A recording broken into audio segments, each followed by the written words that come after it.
করে কার সাথে কাজ করে? এটা একটু চিন্তা করতে হবে বাংলা সিনেমায় আমি কার সাথে আমি যদি কাজ করতে চাই। অবশ্যই এখন ভালো কাজ করছে হচ্ছে সিয়াম।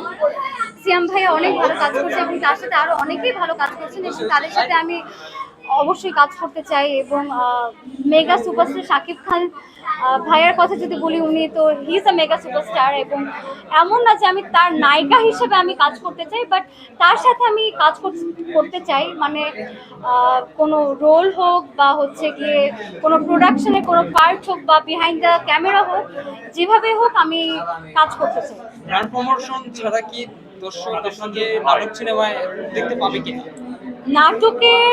নাটকে এখনো আমি চিন্তা করি নাটকে আসা। আমি একটু আগে বলেছি, এখনো আমি মনে করি না আমি সেরকম নিজে তৈরি হয়েছি নাটক কিংবা সিনেমায় আসা, বড় পর্দায় আসার। যা আমি সবকিছু যদি নিজেকে তৈরি করে মনে হয় যে আমি এখন রেডি, তখন আমি ডেফিনেটলি আপনারা আমাকে বড় পর্দায় কিংবা নাটকে আপনারা আমাকে দেখতে পাবেন। জয় ভাই, প্রশ্ন করতে চাইছেন? যেহেতু শাকিব খানের সাথে বলছেন, জায়েদ খানের সাথে যদি অফার আসে করবেন কি?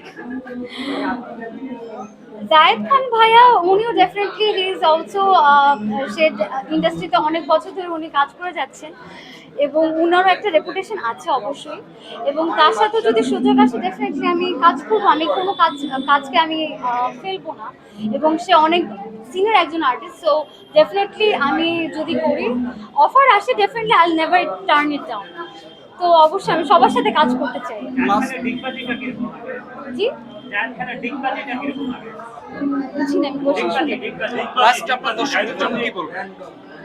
লাস্ট আপনার দর্শকদের জন্য কি বলবেন? দর্শকদের জন্য আমি এটাই বলতে চাই যে সবাই আমার জন্য দোয়া করবেন এবং আশীর্বাদ করবেন যেন আমি কাজে আরো ভালো মতন এগিয়ে যেতে পারি এবং আমার কাজটাকে যেন আমি আরো ভালো হার্ড ওয়ার্ক করে আমি সবাইকে আরো আমার কাজ দিয়ে সবাইকে আরো এন্টারটেইন করতে পারি, বিকজ এটা একটা এন্টারটেইনমেন্ট ইন্ডাস্ট্রি। আমাদের কাজই হচ্ছে গিয়ে সবাইকে এন্টারটেইন করা। সো আমি যেন সবাইকে ভালো মতন এন্টারটেইন করতে পারি, সেই দোয়া এবং আশীর্বাদ আমি সবার কাছে চাচ্ছি।